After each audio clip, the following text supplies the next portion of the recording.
Hey, welcome back to this Ohio farmhouse. My name is Chuck, and I live on 1 acre of land here in Ohio with my wife Joanna and my twin boys. We live 5 miles down the road from my wife's sister Jenna, her husband Ben, and their 6 kids, and they've got over 9 acres of land. So our channel is all about how our 2 families moved from the city into the country and started homesteading. And we hope that by sharing our story, we can entertain you, inspire you, and encourage you to do the same. So come on along today as we talk about chickens. All right, so we are here in our small backyard, and we have a small backyard chicken operation. On 1 acre of land, everything that we do is on a small scale. I want to have a minimum amount of inputs, try to keep my costs as low as possible, and keep it manageable. So what we've done in the past is we decided right off the get-go that I was not going to do free-range chickens. Just living in having them right in our yard, right where we live. I didn't want them on the porch, putting their droppings all over the porch, all over our yard and so forth. We wanted to keep them confined. The second reason for that is we have a lot of predators, as it turns out. We have fox, coyote, bald eagles, red-tailed hawks, a variety of other aerial predators, and I've learned the hard way that if they are out and free range, they are free food for the animals around here. And I know that they've got to eat too, but I just prefer that they don't eat my chickens. So we went to a coop. We did a coop in a confined area, but I kept the space generous. We started out with 6 birds, and now we've got 19. But that's more than we're going to keep. We've got 4 roosters, and I'm going to be getting rid of some of those. But let me show you. So we've got a nice big coop here. It's up off the ground. The dimensions on this are 4 foot by 12 feet. It's got a nice cedar roof, nice clapboard siding, good ventilation. We put the nice cedar wood chips inside of it. Chickens love it. We've had no problems with it. It's worked out really wonderful. They have a large confined space back here, and I've had to add a lot of netting because like I said, we've lost probably 7 birds in the last 2 years to overhead attacks from hawks and possibly even a bald eagle. So we've got compost that's in here, one of the things I've done, and we'll talk about that in a minute, but a lot of overhead protection. And then we've got an area over here that's a covered area where they always can get out of the rain and out of the sun, and we keep their food and their water in here. And you can see here they're under a big, beautiful maple tree. So they've got lots of shade, shelter. It's a comfortable spot. But I wanted to do better and give them more room, so I decided I wanted to put a long chicken run area in, which you can see right here. I tried to keep the cost low, so I used T-posts, some welded wire fencing, some PVC hoops that I just bent. I used cable ties to secure those to the T-posts, and deer netting. And it is really economical, and it's worked out well. We've had no loss of predators in this area. But what I'm not happy about is what's happened down here in the area where the chickens are at. It's just went from grass and forageable greens to the absolute barren desert of dirt. And that's because it's been overgrazed. Same thing has kind of happened here in the chicken run area. This used to be filled with grass. It was plentiful, but just the chickens are very active with scratching and foraging, and they've really just destroyed it. And that's my fault. That's poor chicken management. So I wanted to do some things to change that.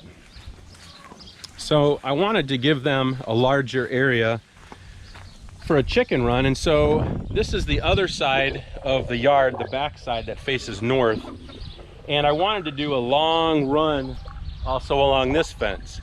And again, I wanted to keep my costs down. So I kind of came up with an idea of using the T-posts and some 3/4 inch electrical metal conduit and some other deer netting. And I kind of had this, you know, encased in kind of a low paddock area. It did not work well. We had a tree branch fall on it. High winds would grab the net and pull it over. Chickens could get out from underneath the netting on the sides. And I just think I just went a little bit too low budget. It also really looked ugly. My wife didn't like it. I didn't like it. It did not look really nice in the backyard. And so we were kind of scratching our heads. What can we do to fix this? Another one of our goals that I wanted to work on was lowering our feed costs. If you get into chicken keeping for very long and you want to do it on a quality level where you're not just buying the cheapest off-the-shelf feed, you're going to be spending anywhere from probably $19 to maybe $26 or more per bag for your chicken feed. We pay, I think right now, about $22 a bag for a non-GMO whole grain chicken feed that's actually produced here in Ohio. And I'll put links to that. If you're in Ohio, I'll put a link to that in our description. But the company is called Kraut Creek, and they're down in southern Ohio. And we've been very happy with the product. The chickens are happy with it. And so we've been using that. But it costs more. So I want to do things that we can keep our costs down and also let the birds be happy and healthy. So after a lot of research, I've kind of came across the conclusion that I want to do a rotational paddock system.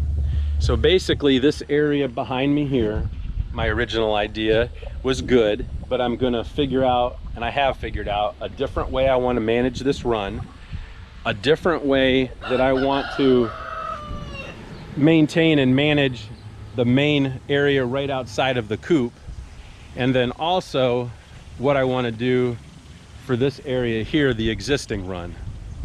And so let's talk about that. Let's go inside the house and we'll talk about that. All right, so what was I going to do to fix that problem? So I've got a couple of things that I'm going to share with you. First of all is my better idea for the paddock system. I want to keep going with my original goals of keeping my costs down and making it look nice. And I also want something that's durable.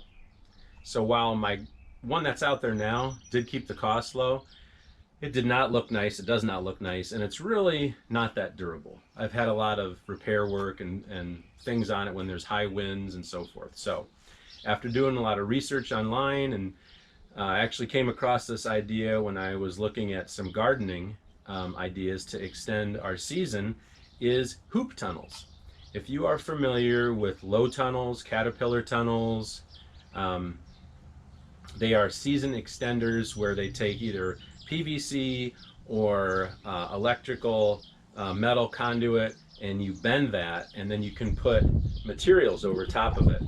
And I really liked the idea of that because the people that use this, say in the northern climates where there's a heavy snow load and high winds, they're really durable. And it's really cost effective.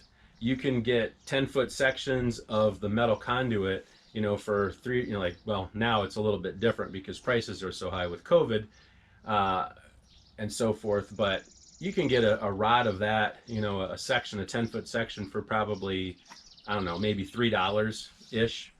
But anyway, so I like the idea of that for a couple reasons. One is because across the street, in our garden area, my beds are a little over 3 foot wide, and I can actually use that hoop system in our beds. And I'm going to do the same thing over across the street, I've decided. So you might say, how do you do that? Well, exhibit number 1 is this is a hoop bender designed to bend electrical metal conduit. You buy these, there's a couple different places online. You can definitely go to like Johnny's Select Seeds. I went to buildyourowngreenhouse.com or I went to buildmyowngreenhouse.com, and they sell these. There's other people online that will show you ways where you don't have to buy one of these at all. you can do a layout on a piece of plywood and use pieces of wood to kind of make a bender. I wanted to get something that's going to stick with me, that's not a whole sheet of plywood that's going to take up a lot of space, and I wanted something that's very durable, because we have not only need for this on our little homestead, but I'm thinking that Jenna and Ben might want to use this for theirs as well, and we can share this resource with them. And we've also recently started a homesteading group, interest group at our church, and there's already, I think, like 15 families that are interested in joining that. And so this would be a cool resource. We could do maybe a project and bend a bunch of hoops for the families there that want to use these for gardens or maybe for their chicken tunnels.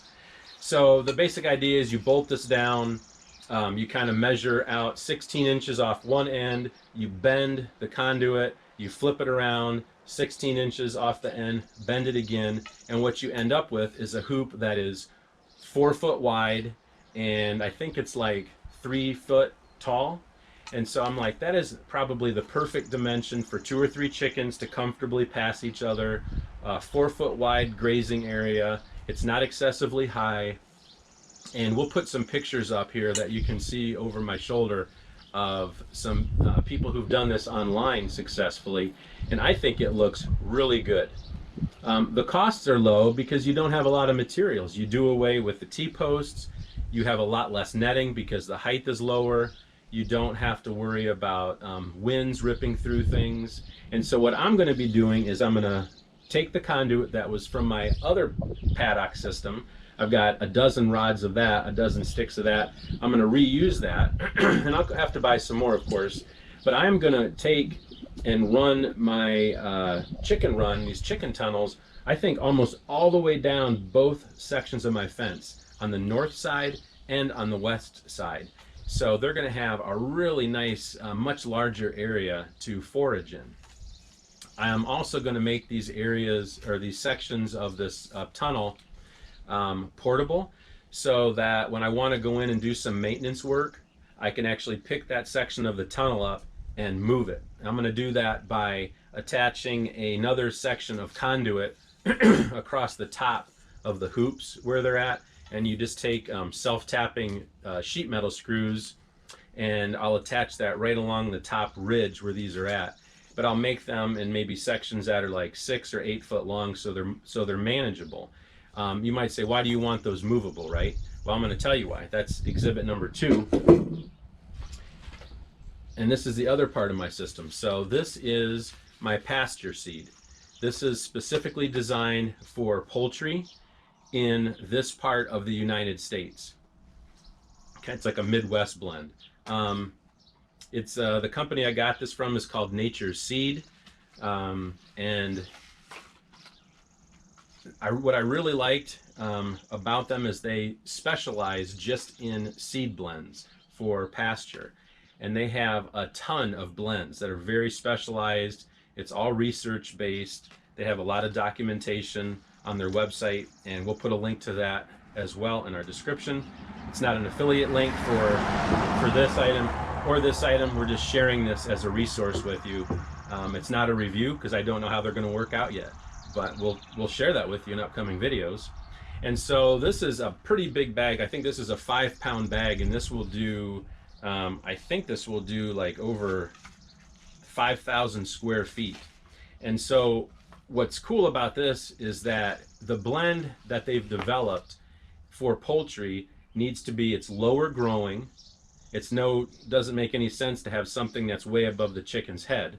And so this is at a lower level where they can easily get to all of the leaves and seed heads on it and flowers and all the good parts that they want to eat. So it will stay within that 3-foot height of my tunnel. So that'll make it look nice. It's functional for the birds. And then the blend that they have is just the right mix of protein and nutrients. So here, just looking at this, there's 3 different types of clover.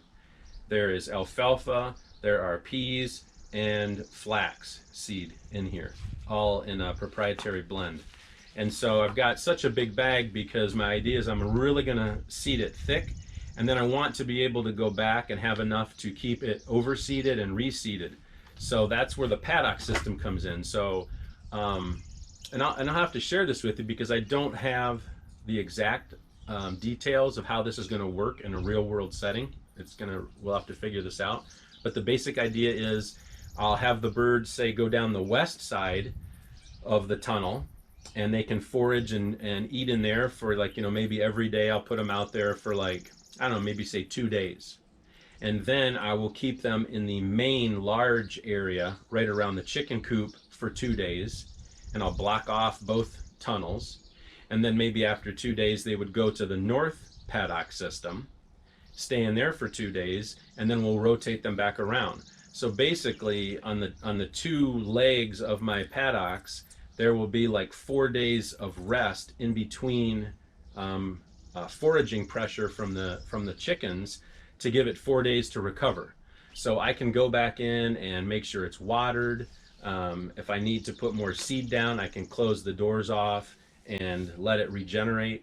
And we'll have to see, you know, how if it's every other day I need to move them, or every day, or, you know, whatever. We'll see how things work out.